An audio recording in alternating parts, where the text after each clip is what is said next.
Hello guys, this is Kuya Jericho TV at sa video ng ito mag-aayos tayo ng Oppo A12 na ang problema nga nito guys na hindi napipindot yung kanyang power button switch at yung switch sa volume ng Oppo A12 at ang mapapanood nyo nga sa video ito is kung paano palitan ng flex sa volume at sa power button switch yung Oppo A12. Ayun nga guys, bago natin simulan ang video ito, huwag mong kalimutang mag-like at mag-subscribe sa aking channel at pakit mo na din ang notif bell para updated ka sa mga videos ko na katulad nito. Ayun nga guys, magsimula na tayo sa ating video. Para mapalitan natin yung flex sa power saka sa volume, kailangan nating tanggalin itong motherboard. Kaya guys, uunahin nating tanggalin itong cover nitong motherboard. Ayan guys, tatanggalin natin isa-isa itong mga screw dito sa cover ng motherboard.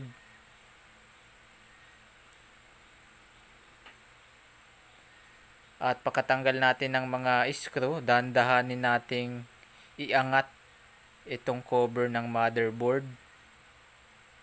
At dahan-dahan din nating alisin ang connection nitong flex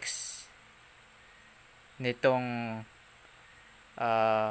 fingerprint scanner.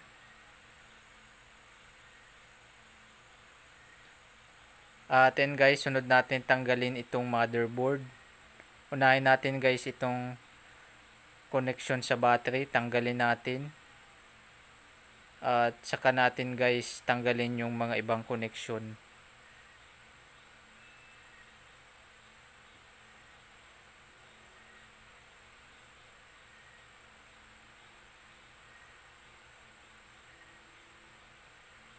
At ayun guys, pwede na nating tanggalin itong motherboard ng dahan-dahan para matanggal natin yung flex sa volume saka sa power button.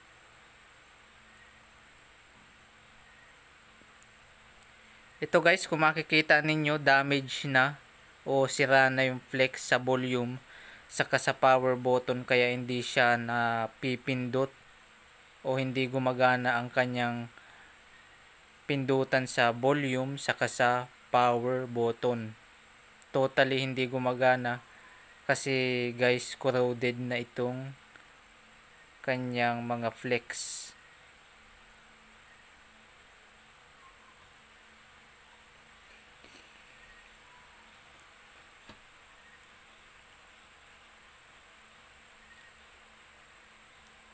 And guys, sungkitin lang natin itong flex para matanggal.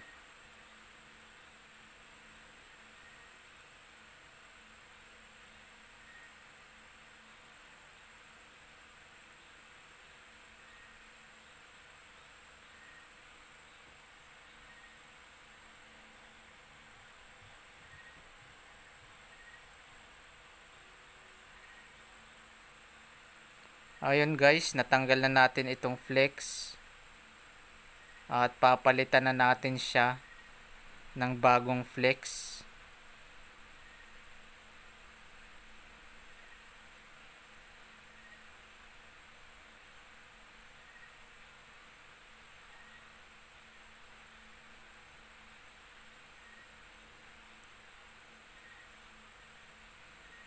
At ikakabit na din natin itong flex dito sa volume.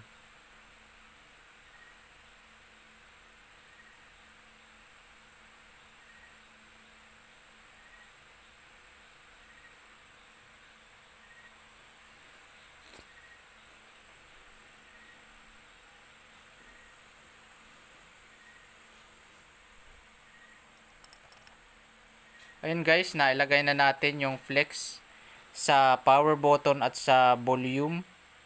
Kaya ikakabit na natin guys itong kanyang motherboard.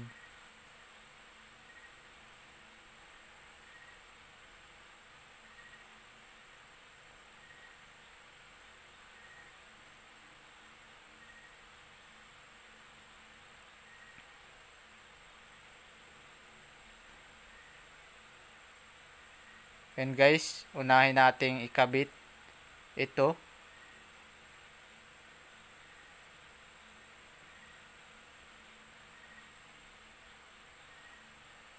At ikabit itong flex sa charging at sa LCD.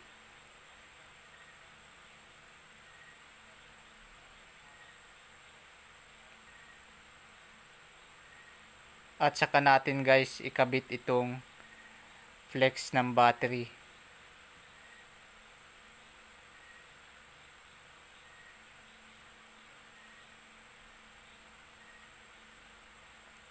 And guys, syempre, pagkakabit natin ng motherboard, kabit na natin itong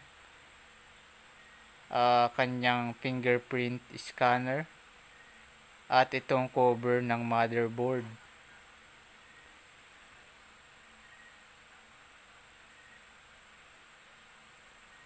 Pagkatapos guys, isa-isahin natin ibalik itong mga screw.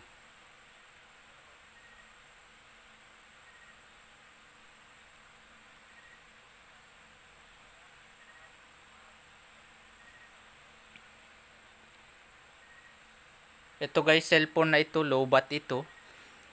Kaya para matesting natin yung flex sa power button na kinabit natin, kailangan pag pinindot, merong lumabas na kahit ano sa screen para matesting natin, para mapatunayan natin na itong cellphone na ito ay gumagana yung kanyang power button.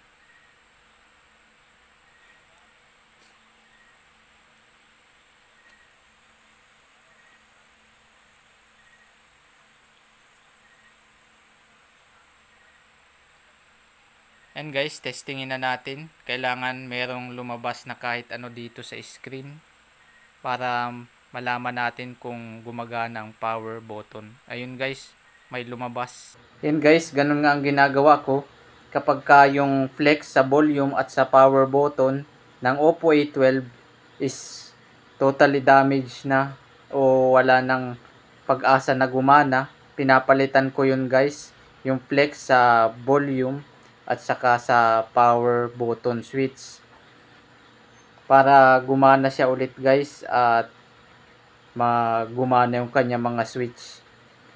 Yan nga guys, kung nagustuhan mong video ito, i-comment mo naman sa baba at sana nag-subscribe ka na din sa aking channel. Salamat sa panonood guys.